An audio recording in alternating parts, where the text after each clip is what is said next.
The feeling of being watched is unsettling enough, but the feeling of being followed, of knowing that someone is matching your pace, calculating your route, waiting for the right moment, that is a terror that lingers long after you've locked the door behind you.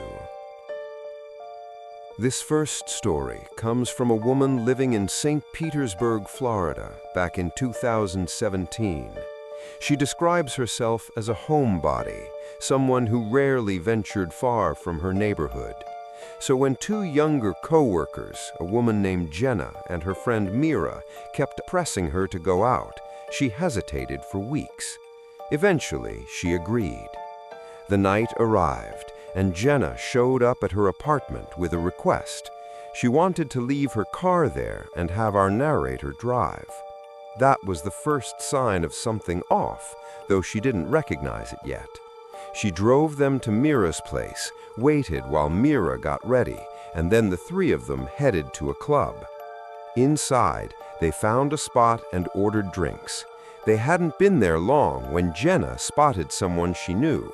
She grabbed Mira and disappeared, leaving our narrator alone. A flicker of annoyance passed through her, but she waited. Eventually, the two returned with smiles and a round of drinks from Jenna's friend. Another round followed. After the third drink, something shifted. Not dizziness or disorientation, something worse. A wave of pure dread washed over her, a primal alarm she couldn't explain. She turned to Jenna and insisted they had to leave immediately. The next hours were fragments. She remembers sitting in her car outside Mira's apartment complex. She remembers hearing Jenna and Mira talking, and some combination of words triggered her fight or flight response without her even understanding why. She slammed the car into drive and sped away. The drug in her system was powerful. She drove through St. Petersburg in a fog, unable to focus, unable to find her way home. At one point, she stopped at a red light. Two figures appeared at her window. Then someone was pulling her door open. Her doors automatically locked when the car was in gear. She still doesn't know how they opened it. The sight of those strangers yanking at her door cut through the fog just enough for her to hit the gas and escape. The memory vanishes again after that. The next thing she recalls is sitting in her parked car near a quiet residential street, staring at her phone, unable to figure out how to operate it. The drug had made her so paranoid and confused that simple tasks felt impossible. She looked around, saw no one, reclined her seat, and fell into a deep, drugged sleep. She woke around 5 a.m. as the drug wore off. She used her GPS and drove straight home. When she finally woke again at 11 a.m., she had 20 missed calls, mostly from Jenna, a few from a concerned friend. She called Jenna back. Jenna was frantic, demanding to know where she'd gone. Our narrator told her exactly what happened. "Your friend spiked my drink. I wasn't sticking around to find out what came next." Then Jenna let something slip, a casual admission that would confirm everything. The drinks weren't meant for you. That was all the proof she needed. Jenna was involved. Before Jenna arrived to pick up her car, our narrator remembered those two men at her door. Had it been real or a hallucination? She went outside to check her vehicle. The plastic casing of her driver's side door handle was completely missing, torn off by whoever had been holding it when she sped away. The physical damage confirmed it. The terror was real. Someone had tried to get to her while she was drugged, alone and vulnerable. She never spoke to Jenna again. Your gut feelings aren't paranoia. They're survival trying to speak before your mind can talk you out of it. The second story takes place in a coastal town, quiet and scenic, popular with tourists in summer, but peaceful the rest of the year. The main attraction is a stretch of beach leading to sand dunes, gentle hills where you can walk for kilometers but never truly feel lost. During the day, families and dog walkers fill the paths. At night, it's empty. This happened weeks after school started, when evenings grew darker. The narrator was part of a local scout group. On this particular Thursday, the scouts had their traditional first night back hike through the dunes to initiate the new members. The older scouts would lead the younger ones to the top of the biggest dune, known locally as the Baldy Man. Once they reached the summit, the incoming scouts were officially welcomed. The narrator and 3 other venturers, Noah, Thomas, and Ewan, decided to catch up to the group after finishing their first aid practice. They set off into the near pitch-black dunes, tripping and stumbling over the uneven terrain, scraping their legs on sharp grass and occasional brambles. The moon provided just enough light to see the silhouettes of the scouts in the distance. They stopped to rest on a ridge, looking back at 2 other venturers who had stayed behind. They waved. The venturers waved back. Thomas shushed them suddenly. He looked concerned, then shrugged it off. When they asked why, he said he thought he heard something rustling in the bushes. They dismissed it as wind, though the night was still. 10 minutes later, they reached the scouts, greeted their friends, welcomed the new members, and realized how dark it had become. They had no flashlight. They began making their way back, tumbling down hills and struggling through the sand, until they reached the ridge where they'd seen the venturers earlier. Cormac and Alice were still there, but something was wrong. Even without a torch, the narrator could see panic on Cormac's face. Alice was visibly shaking beside him. "What's wrong?" Noah asked. Cormac looked at the narrator. "Were you walking around on your own down there?" He pointed to a clearing in the hills where people sometimes gathered. "No, I've been with the others the whole time. Why?" The realization hit them all at once. Their blood ran cold. "Alice and I saw a man with his hood up, dressed in all black, circling that clearing. He was obviously avoiding us. We thought it was you at first, but it was too out of character. When we waved at you from the ridge, we hadn't seen him yet, but the minute you were off it, he was standing right where you'd been, looking in your direction." Thomas had heard him. They'd been followed through the dunes by someone moving in the dark without a light. The 6 of them made their way down to the clearing where the man had been spotted. Cormac and Alice rushed ahead to warn the scout leaders. The others kept watch. The silence was oppressive.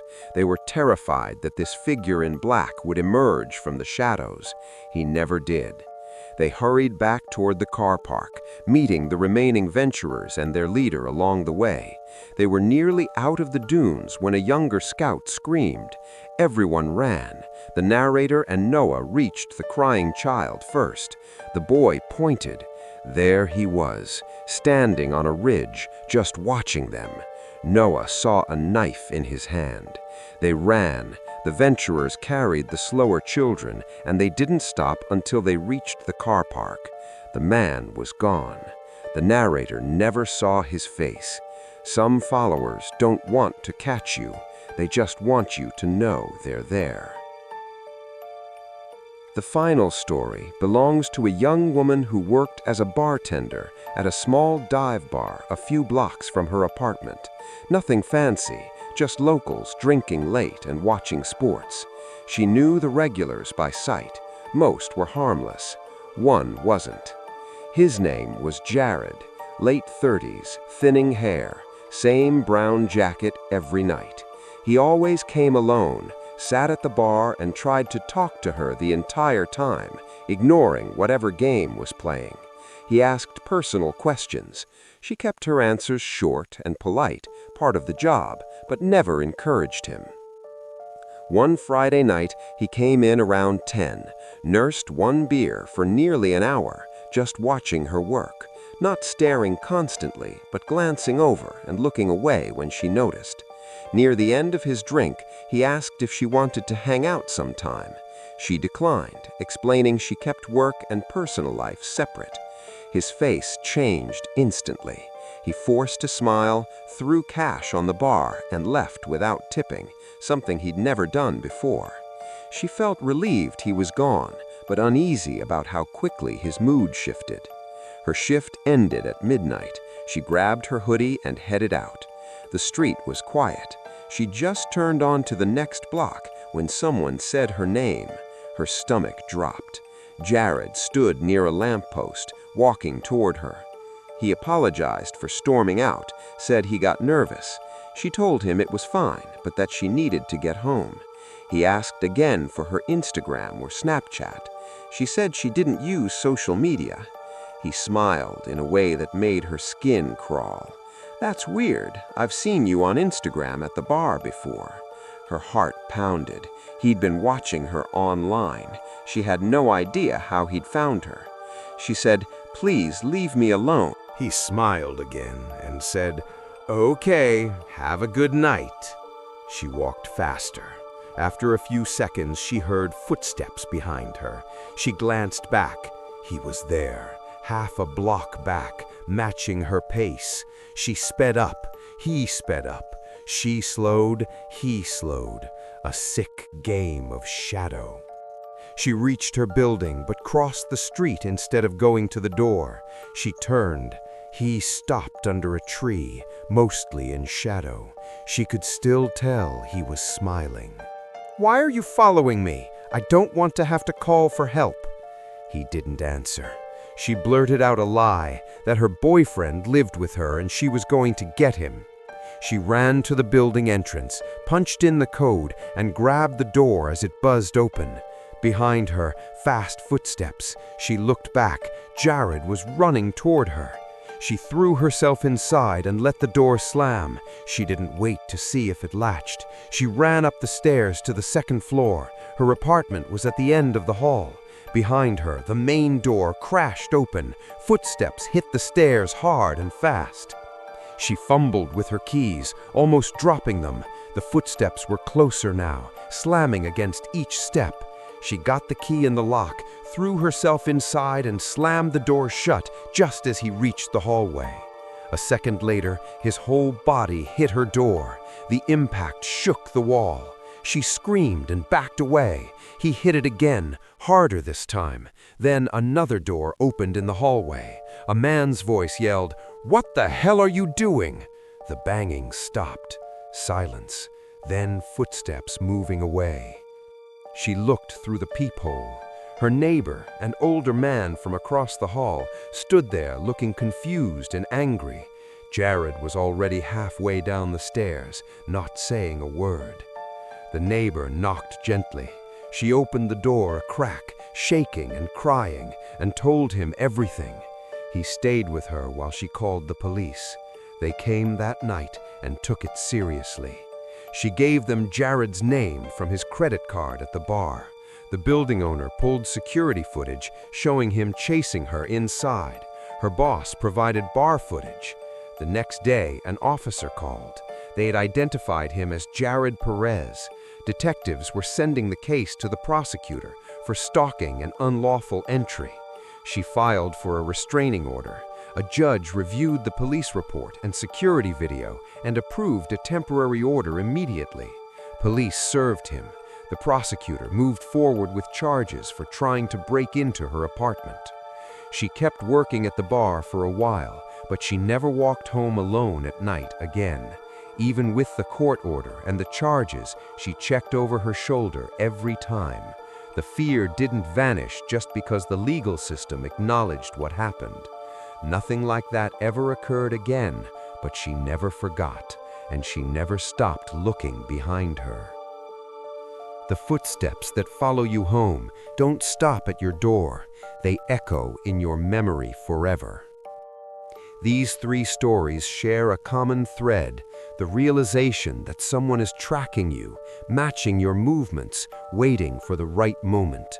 Whether it was a coworker's betrayal, a stranger in the dunes, or a stalker who found his way inside, each of these people discovered that the scariest thing isn't the monster under the bed, it's the footsteps on the stairs, the shadow at the edge of your vision, the knowledge that you're not alone when you thought you were. If these stories made you check over your shoulder, show your support. A like helps these narratives reach others who need to remember that their instincts are worth trusting. And subscribe to Winds of Thought so you never miss the next journey into the darkness that walks among us. Stay aware, stay alert, and trust that feeling when it tells you to run.